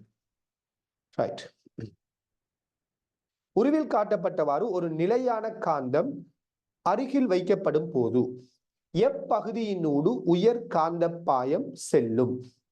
இந்த இடத்துல ஒரு காந்தத்தை எப்படி கொண்டு வச்சிங்க என்றால் இவ்வளவு பகுதியும் S1 இவ்வளவு பகுதியும் S2 என்றால் எந்த பகுதியினூடாக உயர் காந்த பாயம் செல்லும் அப்படின்னு சொல்லி கேட்கிறாங்க. சோ கவனிங்க, இது ஒரு வளமைக்கு மாற்றமான ஒரு வித்தியாசமான கேள்விகள் ஒன்றுதான். ஒரு முறை இந்த காந்தத்துக்கு கவுசின் தேற்றத்தை யூஸ் பண்ற ஒரு கேள்வி போட்டிருப்பாங்க. கவுசின் தேற்றத்தை யூஸ் பண்ற கேள்வி காந்தத்துக்கு ஒரு முறை போட்டிருப்பாங்க இல்லையா? ரைட். சோ அந்த கவுசின் தேற்றத்தை வச்சு இந்த கேள்வியை நம்ம சிம்பிளா டீல் பண்ணியிருக்கலாம். அதாவது என்னென்றால், நீங்க இப்படி ஒரு காந்தத்தை இந்த இடத்துல வைக்கிறீங்க என்றால் இந்த காந்தத்திலிருந்து காந்த புல கோடுகள் வெளியேறும். அப்படித்தானே? வடமுனையிலிருந்து இவ்வாறு காந்த புல கோடுகள் இவ்வாறு வெளியேறும். இப்படி எல்லாம் போகும். ரைட். இதுல எல்லாம் நீங்க கூட செஞ்சுட்டு இருக்க தேவையில்லை. சில பேர் வந்துட்டு இந்த காந்தத்தை பத்தி எல்லாம் கூட தேவையில்லாம படிச்சு கொண்டிருப்பாங்க. சில பேர் நான் பாக்குறது காந்தத்தை பத்தி கூட படிக்கிறது, நிலையான காந்தத்தை பத்தி கூட படிச்சு கொண்டிருக்கிறது. எல்லாம் புரிஞ்சு கொள்ளுங்க. உங்களோட மேக்னெட்டிக் ஃபீல்டுங்கிறதே எலக்ட்ரோ மேக்னெட்டிக் ஃபீல்ட். இந்த பாடத்துக்கு பேரே மின்காந்த புலம் தான். ரைட். அதாவது இந்த பாடத்துல நீங்க மேக்னெட்டிக் ஃபீல்டு படிக்கிற பாடம் முழுக்க முழுக்க மின்காந்தத்தோட தொடர்புடைய பாடம். சோ இந்த பாடத்துல தேவையில்லாம நிலையான காந்தங்களை பத்தி கூட எல்லாம் நம்ம என்ன செய்ய தேவையில்லை, அலட்டி கொள்ள தேவையில்லை. நிலையான காந்தம் எப்படி உருவாகுது, அந்த காந்தத்துல என்னென்ன வகைகள் இருக்குது, ஃபெரோ மேக்னெட், டைமேக்னெட் இப்படின்னு சொல்லி எல்லாம் தேவையில்லாத ஏரியாவில் நம்ம படிக்க தேவையில்லை. நம்முடைய சிலபஸுக்கு ஏற்றதான் நம்ம படிக்கணும். ஏன்னா அப்படியெல்லாம் என்ன செய்யப்படுது, சில விடயங்களை சொல்லி கொடுத்து கொண்டிருக்கிறத பாக்குறேன். அப்ப சிலபஸுக்கு எது தேவை, நம்மளோட சிலபஸ் எதுங்கிறத முறையாக தெரிஞ்சு அதுக்கேற்ற மாதிரி தான் படிக்கணும் அல்லது படிப்பிக்கணும். ரைட். அப்ப காந்தத்தை பத்தி, நிலையான காந்தத்தை பத்தி பெரிய ஆராய்ச்சி நமக்கு தேவையில்லை. மேலோட்டமாக நிலையான காந்தத்துல காந்தப்புல கோடுகள் எப்படி வரும், நிலையான காந்தம் எல்லாத்துக்கும் ஏற்றங்களுடைய அசைவுதான் காரணம், இந்த மாதிரியான சில அடிப்படைகள் தெரிஞ்சிருந்தாலே போதும். சரியான கூட அலட்டி கொண்டு இதுல எல்லாம் என்ன செய்யல, நேரத்தை நீங்க வேஸ்ட் ஆக்கிடக்கூடாது தியரி படிக்கிறேங்கிற பேர்ல. அப்ப பாருங்க, ஒரு காந்தம் இவ்வாறுதான் காந்த புலங்களை உருவாக்கும். இப்படி உருவாக்குற காந்த புலங்கள்ல ஒரு பகுதி இந்த மாதிரி இந்த மேற்பரப்புக்குள்ளால, இந்த கோள மேற்பரப்புக்குள்ளால இவ்வாறு போகும் இல்லையா? இயால பக்கம் இப்படி வந்து சேரும், அது வேற விடயம். இப்படி போகும். இதுல எல்லாம் யோசித்து பாருங்க. இந்த S1ங்கிற மேற்பரப்புக்குள்ள நுழைகின்ற காந்த புலமும் S2ங்கிற மேற்பரப்புல இருந்து வெளியேறுகின்ற காந்த புலமும் ஒரே அளவாத்தான் இருக்கும். S1க்குள்ள நுழைகின்ற காந்த புலமும் S2ல இருந்து வெளியேறுகின்ற காந்த புலமும் காந்த பாயமும் ஒரே அளவாத்தான் இருக்கும். இதுக்குள்ளால நுழைஞ்சி இதுக்குள்ள வெளியேறும், இதுக்குள்ள நுழைந்து இதுக்குள்ள வெளியேறும். அப்ப இதுக்குள்ள நுழைகிற காந்த பாயம் தேறியதாக, இதுக்குள்ள நுழைகின்ற காந்த பாயமும் தேறியதாக இந்த S2 மேற்பரப்பிலிருந்து வெளியேறுகின்ற காந்த பாயமும் சமனாகத்தான் இருக்கும். ஆக என்ன கேள்வி கேட்டிருக்கிறாங்க, இந்த இரண்டு மேற்பரப்புகள்ல உயர் காந்த பாயம் எதனூடாக செல்லும் என்று சொல்லி கேட்கிறாங்க. நாம் என்ன சொல்றோம்டா, இதுக்குள்ளால எவ்வளவு காந்த பாய கோடுகள் நுழையுதோ, தேறியதாக நுழையுதோ, அதே அளவு காந்த பாய கோடுகள் இதை விட்டு வெளியேறி இருக்கும். தேறியதாக நுழைந்ததும் தேறியதாக வெளியேறதும் சமனாகத்தான் இருக்க போகுது. எனவே S1க்குள்ளால இரண்டு மேற்பரப்பினூடான தேறிய மின் பாயம் எப்படி இருக்கும், சமனாகத்தான் இருக்கும். காந்த பாயமும் சமனாகத்தான் இருக்கும். நுழைகிற அளவும் இதை விட்டு வெளியேற அளவும் தேறியதாக வெளியேறுகின்ற அளவும் சமனாகத்தான் இருக்கும். சரியானே? அப்ப அந்த கேள்விக்கு பொருத்தமான விட எத்தனாவது என்றால் 37வது கேள்விக்கு பொருத்தமான விட 3வது. சரியானே? சோ நல்லா புரிஞ்சு கொள்ளுங்க. சில கேள்விகள் உங்களுக்கு டைமை கூட எடுக்கும். இப்படியான சில கேள்விகள் உங்களுக்கு அந்த டைமை மீட்டி தரும். யோசித்து பாருங்க. நம்ம இதுக்கு முதல் ஒரு ஹைட்ரோ கேள்வி செஞ்சோம். அதுக்கு உண்மையாக நமக்கு ஒரு டைம் ஒன்று எடுக்கத்தான் செய்யும். சரியானே? அதுக்கு ஒரு டைம் ஒன்று எடுக்கும். சமன்பாடு சுருக்கிறதுலையோ தீர்க்கிறதுலையோ சில கேள்விகளுக்கு டைம் எடுக்கும் தான். அதை தவிர்க்க முடியாது சில கேள்விகளுக்கு. ஆனா அந்த கேள்விகள்ல நாம வேஸ்ட் ஆக்குற டைமை எங்க இருந்து நாம எடுத்துக்கொள்ளலாம்னா இப்படியான கேள்விகள்ல இருந்து. ஏன்னா பிசிக்ஸ்ல வர எல்லா கேள்வியும் கால்குலேஷன் கேள்வி இல்லை. வெறுமனே ஒரு 50 கேள்வியில ஒரு 10 கேள்விக்குள்ளதான் ஒரு நெல்ல கால்குலேட் 10 கேள்விக்கு உள்ளதான் ஒரு நெல்ல சுருக்களோட தொடர்புடைய கேள்வியா இருக்கும். மிச்சமா இருக்கிற பெரும்பாலான கேள்விகள் எல்லாம் சிம்பிளான ஐடியாக்கள், சிம்பிளான நுட்பங்களை கொண்ட கேள்வியா தான் இருக்கு. நாம அந்த கேள்விகளை சரியா அணுகுவதன் மூலம் இந்த 10 கேள்விக்கு 10க்கு உட்பட்ட கேள்விகள் தானே கால்குலேஷன் கேள்வி. அதுல வேஸ்ட் ஆகிற டைமை நாம கவர் பண்ணி கொள்ளலாம். அப்படி சரியா பேலன்ஸ் பண்ணி நம்ம கேள்வி செஞ்சாதான் நமக்கு வந்துட்டு டைம்ங்கிற ப்ராப்ளமே எக்ஸாம்ல வராது. விட்டுட்டு எல்லா கேள்வியையும் சின்ன புள்ள மாதிரி எழுதி எழுதி எழுதி செஞ்சுட்டு இருந்தோம்னால் நமக்கு 50 கேள்விக்கு டைம் போதவே போதாது. சரியானே? அப்ப கட்டாயம் நீங்க என்ன செய்யணும், கேள்விகள்ல வந்து டைமை சேவ் பண்ண பழகுங்க. இப்ப இந்த கேள்வியை பொறுத்தவரையில இங்க ஒன்றுமே இல்லை.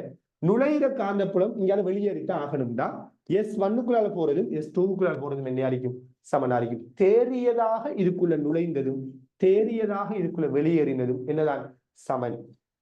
அப்ப இரு மேற்பரப்பினூடான காந்தப்புல கோடுகள் சென்ற வெளியேறின காந்தப்புல கோடுகள் அளவு எப்படி அறிய போகுது, சமனான அளவாகத்தான் இருக்கும். இந்த கேள்விக்கு பின்னுக்கு ஒரு நல்ல ஒரு ஐடியா ஒன்று இருக்குது. கவனிங்க. இப்ப நான் இந்த கேள்விக்கு பின்னுக்கு இருக்கிற சில ஐடியாஸை பேசுறேன். முதலாவது என்னென்றால், இதை நான் ஒரு கவுஸ்ட மேற்பரப்புன்னு சொன்னேன். எப்படின்னால், எப்பயுமே நல்லா புரிஞ்சு கொள்ளுங்க, ஒரு காந்தம் ஒன்று இருக்குன்னு வச்சுக்கொள்வோம். வடமுனை தென்முனை. எப்பயுமே எப்படி இருக்கும் ஒரு காந்தம், வடமுனை தென்முனையை கொண்டு ஒரு சோடியாத்தான் அரிக்கும். அப்படித்தானே? தனித்தனியா அரிக்குமா? இல்லை. வடமுனை தென்முனையை கொண்டு ஒரு சோடியாத்தான் ஒரு காந்தம் இருக்கும். வடமுனையும் தென்முனையும் செய்யலாம், பிராக்டிக்கலி நம்ம பிரிக்கலாம். பிராக்டிக்கலா ரெண்டையும் செய்யலாம், நம்ம பிரிக்க முடியாது. இந்த ரியல் வேர்ல்டுல இது ரெண்டையும் நம்ம பிரிக்கலாம். இப்ப ஒரு வடமுனை தென்முனையை கொண்ட ஒரு காந்தம் இருக்குது, ஒரு சட்ட காந்தம் இருக்குதுன்னு வச்சுக்கொள்ளுங்களேன். இந்த காந்தத்துக்கு நீங்க ஒரு கவுஸ்ட மேற்பரப்பை உருவாக்குறீங்க. இது ஒரு கவுசின் மேற்பரப்பு. சரியா? இப்ப இந்த கவுஸ்ட மேற்பரப்பின் ஊடான தேறிய காந்தப்பாயம் என்ன அப்படின்னு கேட்டால், எப்படி இந்த கவுஸ்ட மேற்பரப்பின் ஊடான தேறிய காந்தப்பாயம் என்னன்னு கேட்டால், எப்பொழுதுமே தேறிய காந்தப்பாயம் 0 தான் இருக்கு. ஏன்? ஒரு காந்தத்துக்கு நீங்க கவுஸ்ட மேற்பரப்பை உருவாக்குறீங்க என்றால் அங்க வடமுனையும் தென்முனையும் இருக்க போகுது. அப்ப வடமுனையிலிருந்து காந்தப்புல கோடுகள் வெளியேறினால் அது தென்முனைக்கு வந்து சேரும். தென்முனைக்கு இப்படி வந்து சேரப்போகுது. அப்ப வெளியேற காந்தப்புலமும் இதுக்குள்ள வந்து சேருகின்ற காந்தப்புலமும் சமனாத்தான் இருக்கு. அதனால இந்த கவுஸ்ட மேற்பரப்பினூடான தேறிய காந்தப்பாயம் என்னதான் வரும், 0 தான் வரும். அப்ப ஒரு காந்தத்துக்கு கவுஸ்ட மேற்பரப்பு உருவாக்கினீங்கன்னா தேறிய காந்தப்பாயம் என்ன, 0. சரியா? அதே நேரத்துல இந்த வடமுனை தென்முனை இந்த ஐடியா மாதிரி இந்த மின்புலத்துக்குள்ளையும் இந்த தியரியை நம்ம அப்ளை பண்ணி பார்ப்போம். இப்ப உதாரணமா இப்படி எல்லாம் எக்ஸாம்ல வந்தாலும் வரலாம். இப்ப உதாரணத்துக்கு இப்படி எடுப்போம்.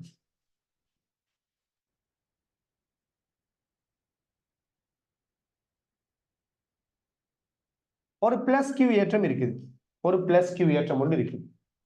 இந்த இடத்துல நாம ஒரு கவுஸ்ட மேற்பரப்பை உருவாக்குவோம். எஸ்ங்கிற ஒரு கவுஸ்ட மேற்பரப்பை உருவாக்குவோம். ரைட்? முதலாவது இப்படி ஒரு கேள்வி வரும் வச்சுக்கொள்ளுங்களேன். இந்த மேற்பரப்பின் ஊடான மின்பாயம், தேறிய மின்பாயம் என்னன்னு கேட்கிறாங்க. என்ன சொல்லுவோம்? இந்த மேற்பரப்பின் ஊடான தேறிய மின்பாயம் என்னன்னு கேட்டா நம்ம 0 என்று சொல்லுவோம். அப்படித்தானே? ஏன்? ஏன்னா இந்த மேற்பரப்புக்குள்ள அடைக்கப்பட்ட ஏற்றம் என்ன, 0. அப்ப இந்த மேற்பரப்புக்குள்ள அடைக்கப்பட்ட ஏற்றம் 0. அப்ப தேறிய மின்பாயம் 0. ஏன்னா மின்பாயம் சமன் ஏற்றங்கள் அட்சர கணித கூட்டுத்தொகையில் எப்சிலன். சரியா? அப்ப அடைக்கப்பட்ட ஏற்றம் 0. அப்ப தேறிய மின்பாயம் 0. பட் நான் இதை கேட்க வரல. இப்ப இந்த கவுஸ்ல மேற்பரப்பு இங்க இருக்குது, இங்க ஒரு பிளஸ் கியூ ஏற்றம் இருக்குது. இப்ப எப்படி கேட்கலாம்னா, இந்த கோலத்தை கவுஸ்ட மேற்பரப்பை ரெண்டா உடைக்கலாம். இப்ப நம்ம ஏற்கனவே சொன்ன மாதிரி உதாரணமா இப்படி உடைக்கிறாங்க. கவுஸ்ட மேற்பரப்பு இரண்டு பகுதிகளாக பிரிக்கப்படும். இது ஒரு S2, இது ஒரு S1. இப்ப கேட்கலாம், S1 தேறிய மின்பாயம், S2 தேறிய மின்பாயம், இதை பத்தி நாம என்ன சொல்லலாம், என்ன கூறுவீர்கள் அப்படின்னு கேட்கலாம். நாம என்ன சொல்லுவோம், இந்த S1 இந்த மேற்பரப்பினூடான தேறிய மின்பாயம், S2 மேற்பரப்பினூடான தேறிய மின்பாயம், இதை பத்தி நாம என்ன சொல்லலாம் பாத்தீங்கன்னா, இங்க ஒரு பிளஸ் கியூ ஏற்றம் இருக்குதுன்னா, இந்த பிளஸ் கியூல இருந்து மின்புல கோடுகள் இப்படி போகும். மின்புல கோடுகள் இப்படி போகும், எல்லா திசையிலையும் போகும் இல்லையா, எல்லா திசையிலையும் இப்படி போகுது, இப்படி போகும். இந்த நேரத்துல இந்த S1 மேற்பரப்பு, S1 இந்த மேற்பரப்புக்குள்ள நுழைகின்ற மின்பாயமும் S2 மேற்பரப்பிலிருந்து வெளியேறுகின்ற மின்பாயமும் எப்படி இருக்கும், சமனாகத்தான் இருக்கும். தேறிய மின்பாயமா, நுழைகின்ற தேறிய மின்பாயமும் வெளியேறுகின்ற தேறிய மின்பாயம் எப்படி இருக்கும், சமனா இருக்கும். ஏன் சமனா இருக்கும் சொல்றோம், ஏண்டா ஒட்டுமொத்தமா இந்த கோள மேற்பரப்புட தேறிய மின்பாயம் என்ன, 0. அப்ப ஒட்டுமொத்தமா இந்த கவுஸ்ட மேற்பரப்புக்கு தேறிய மின்பாயம் 0டா, நுழைகிற மின்பாயமும் வெளியேறுகின்ற மின்பாயம் எப்படி இருக்கும், சமனா இருக்கும். அதாவது இன்னும் இதை சொல்றதா இருந்தா, இன்னும் இதை தெளிவா சொல்றால், S1 கோள மேற்பரப்புக்குள்ள நுழைகின்ற மின்பாயம் வெளியேறுகின்ற மின்பாயத்துக்கு எப்படி இருக்குது, சமனாக இருக்குது. அதாவது இந்த கோள மேற்பரப்பை விட்டு வெளியேறுகின்ற மின்பாயம் பிளஸ் பை நோட் என்றால், இந்த கோள மேற்பரப்புக்கு உள்ளுக்குள்ள நுழைந்த மின்பாயம் மைனஸ் பை நோட்டா இருக்கு. சோ இதுக்குள்ள நுழைந்த மின்பாயம் மைனஸ் பை நோட், வெளியேறின மின்பாயம் பிளஸ் பை நோட். அப்ப ரெண்டையும் கூட்டினா மொத்த மின்பாயம் 0. இப்படி என்ன செய்யலாம், இந்த கவுஸ்ட மேற்பரப்பை இவ்வாறு கனெக்ட் பண்ணி, இந்த மேக்னெட்டிக் ஃபீல்ட்ல நாம கேட்டு இருக்கிற கேள்வி மாதிரி அதை எலக்ட்ரிக் ஃபீல்டுக்குள்ள கனெக்ட் பண்ணி என்ன செய்ய முடியும், கேட்டு இருக்க முடியும். சரியான, அப்ப கட்டாயம் என்ன செய்து கொள்ளுங்க, இந்த விடயங்கள்ல தெளிவாக இருந்து கொள்ளுங்க. ரைட். இன்னும் ஒரு கேள்வி, 38வது கேள்வி. சோ 38வது கேள்வி வரைக்கும் பார்த்துடுவோம்.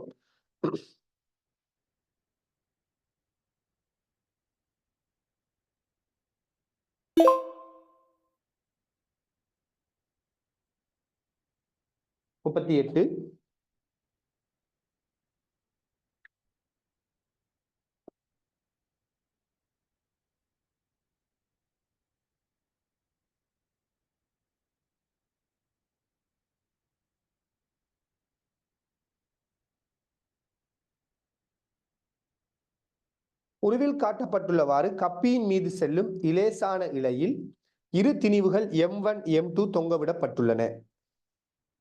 தொகுதி ஓய்விலிருந்து விடுவிக்கப்படும் போது M2 ஆனது H தூரத்தினூடு இறங்குகின்றது எனில் தொகுதியின் அழுத்த சக்தியில் ஏற்படும் மாற்றம் யாது?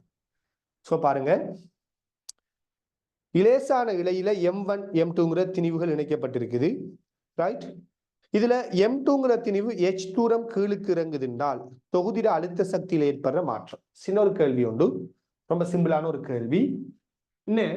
இந்த M2 திணிவு H தூரம் கீழுக்கு போகுதுன்றால் முதலாவது நாம் என்ன சொல்லலாம், M1 H தூரம் மேலுக்கு போகும் இல்லையா, ஒரே இழை தானே, ஒரே இழைன்னா இது கீழுக்கு போறது இது மேலுக்கு போறது சமனான தூரம் இல்லையா.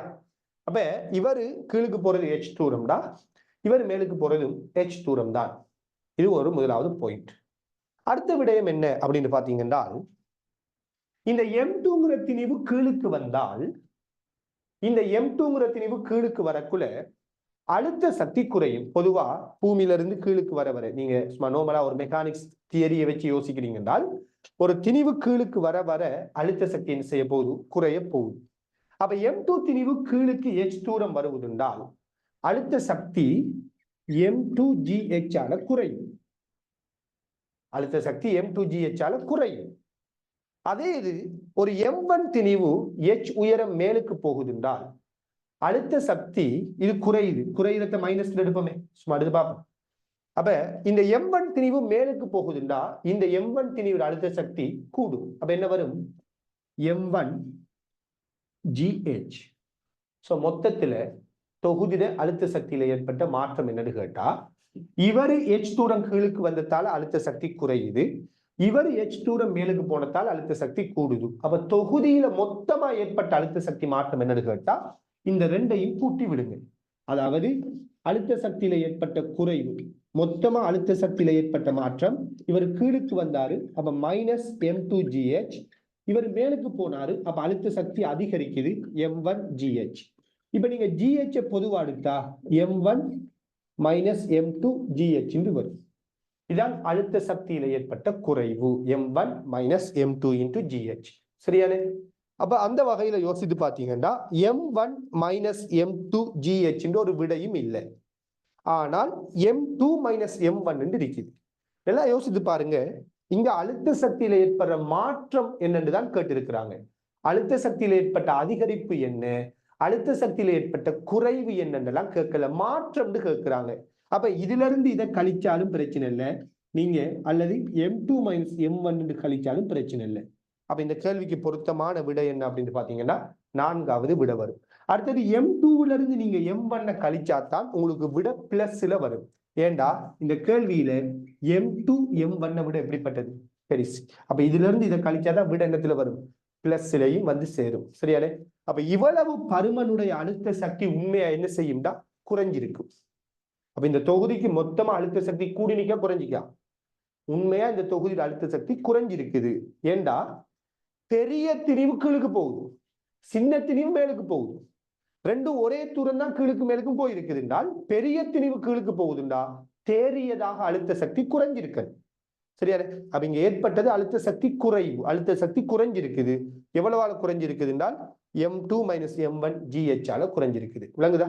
ஒன்று கூடினது அடுத்தது குறைஞ்சதை வச்சு நாம இதை கண்டுபிடிக்கிறோம். சரியானே? ஓகே. இன்னும் ஒரு கேள்வியை நாம் பார்த்துக்கொண்டு முடிச்சுக் கொள்வோம். 39வது கேள்வி. 39வது கேள்வி அதுவும் ஒரு சிம்பிளான ஒரு கேள்விதான்.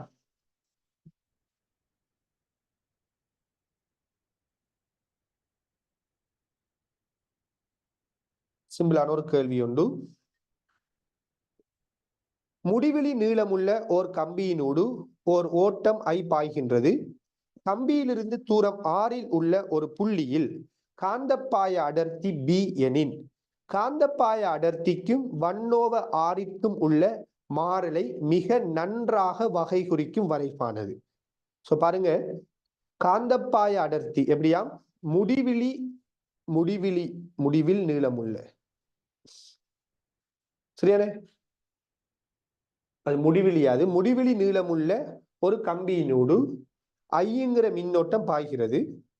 கம்பியிலிருந்து ஒரு ஆர் தூரத்தில் இருக்கக்கூடிய ஒரு புள்ளியில காந்தப்பாய அடர்த்தி B ஆக இருக்குதாம். ஆர் தூரத்துல காந்தப்பாய அடர்த்தி B ஆக இருக்குது. சோ காந்தப்பாய அடர்த்திக்கும் 1/R மாறல் எப்படி வரும் அப்படின்னு சொல்லி கேட்கிறாங்க.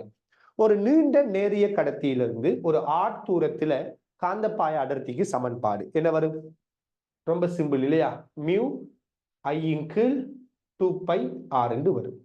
இதான் ஒரு நீண்ட நேரிய கடத்தியிலிருந்து R தூரத்துல காந்தப்பாய அடர்த்திக்கான சமன்பாடு μI/2πr.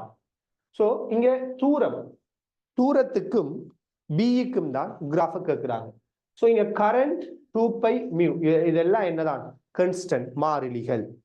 சோ இதெல்லாம் மாறிலியா இருக்குது. கரண்ட மாத்தலையே, தூரத்தை தான் மாத்த போறாங்க. என்ற எக்ஸ் அச்சுல தூரம் தான் வருவது. அப்ப μI/2π இதெல்லாம் மாறிலினால் காந்தப்பாய அடர்த்தி 1/R நேர்விகித சமன். சோ 1/R காந்தப்பாய அடர்த்திக்குமான கிராஃப் எடுத்தீங்க என்றால் 1/R காந்தப்பாய அடர்த்திக்கும் கிராஃப் எடுத்தீங்க என்றால் அது ஒரு நேர்கோடாக வரும். சோ அந்த கேள்விக்கு பொருத்தமான விட 2வது. சிம்பிளான ஒரு கேள்வி இல்லையா? μI/2πr μB ஆனது 1/R நேர்விகித சமன் தானே, இதெல்லாம் மாறலினா.